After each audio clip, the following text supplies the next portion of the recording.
ইশরাক হোসেনের মেয়াদ শেষ হয়ে গিয়েছে এবং তাকে এখন কিন্তু শপথ পড়ানোর মোটামুটি সুযোগটা আর নেই, যেহেতু এটা আদালতের বিষয় যে সমঝোতা করবেন, আলোচনা করবেন, আলোচনার সুযোগ নেই। ইশরাক হোসেন এর আগে যেটা বলেছিলেন যে মেয়র ফেয়র বিষয় না, বিষয় হচ্ছে ডিসেম্বরে নির্বাচন। দেখুন, ডিসেম্বরের নির্বাচন থেকে বিএনপি সরে গিয়েছে এবং বিএনপির সাথে বর্তমান সরকারের সঙ্গে একটি সমঝোতা হয়েছে। তারপরেও এই যে ইশরাক হোসেনকে মেয়র ইশরাক হোসেন নামে সংবাদ সম্মেলন করা, অবস্থান করা, কর্মসূচি চালিয়ে যাওয়া, এটা কেমন ধরনের ছেলে খেলা হচ্ছে?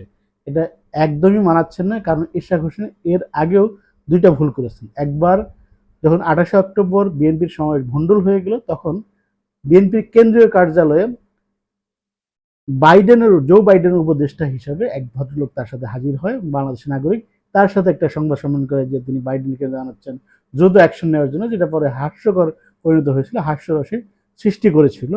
এরপরে কিছুদিন আগে দেখলাম যে চঞ্চল চৌধুরীকে তিনি পুরস্কার দিচ্ছেন এবং চঞ্চল চৌধুরী বাংলাদেশে কালচারাল ফেসিজমের বড় আইকন, সবচেয়ে বড় পিলার, সেটা তিনি নাকি জানতেন না এবং তাকে চিনতেন না।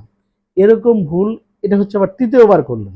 দানে দিনে ৩ দান হয়ে গেলে কিন্তু তার যে জনপ্রিয়তা ছিল সেটা কিন্তু ধস নামবে, তার যে গ্রহণযোগ্যতা ছিল সেটা নষ্ট হয়ে যাওয়ার একটা মানে পথে রয়েছে। দেখুন, জনপ্রিয়তা বা মানুষের পছন্দের বিষয় কোনো জড় বস্তু না, যেটা পুকুরের মধ্যে রয়েছে পানির মতো, সেটা সরবে না বা কমবে না। এটা হচ্ছে প্রবাহমান। আজকে আপনার জনপ্রিয়তা আছে, কালকে আপনার নাই। সো যেই কর্মসূচি নেন, যেই অর্জন করেছেন, সেটা ইশরাককে নিজেকেই ধরে রাখতে হবে। এখন গায়ের জোরে মেয়র ঘোষণা করা বা ১ মাস ধরে ঢাকা দক্ষিণ সিটি কর্পোরেশনের নগর সেবা সেটা বন্ধ করে দেওয়া, কার প্ররোচনায় করতেছেন, কি জন্য করতেছেন? উনি তার নিজের ক্ষতি করতেছেন, দলের ক্ষতি করতেছেন এবং দেশের ক্ষতি করতেছেন।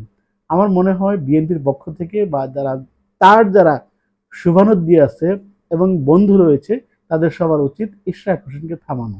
ইশরাক হোসেনের যে দাবিটা ছিল, তিনি বলেছিলেন একবার মেয়র ফেয়র বিষয় না, ডিসেম্বরে নির্বাচন। যেহেতু ডিসেম্বরের নির্বাচন থেকে বিএনপি সরে এসেছে, সুতরাং তারও সরে এসে এখন তার মানে মাঠ গোছানো উচিত এবং তার দাবি করা উচিত দ্রুত যাতে মেয়র নির্বাচনটা হয়, সরকার যাতে সব সিটি কর্পোরেশন নির্বাচনটা দিয়ে দেন একযোগে, এই দাবি করা উচিত। তাহলে তার জনপ্রিয়তা বাড়বে এবং এই দাবির প্রেক্ষিতে সবাই মাঠে নামবে, তার পক্ষে থাকবে এবং সরকারও হয়তো দিতে বাধ্য হবে। মাত্র কয়টা দিন, হয়তো নির্বাচন হতে ৩ মাস লাগবে। ইশরাক হোসেন এই দাবি করলে খুব ম্যাচিউরিটির পরিচয় দিবেন। উনি যে কাজটা করতেছেন এটা কিন্তু গায়ের জোরে পাহাড় ঠেলতেছেন। এটা কোনোভাবেই সুযোগ নাই, সুযোগ হবে না, দেওয়া ঠিকও হবে না। কারণ এটা এখন আদালতের বিষয়, আইনের বিষয়।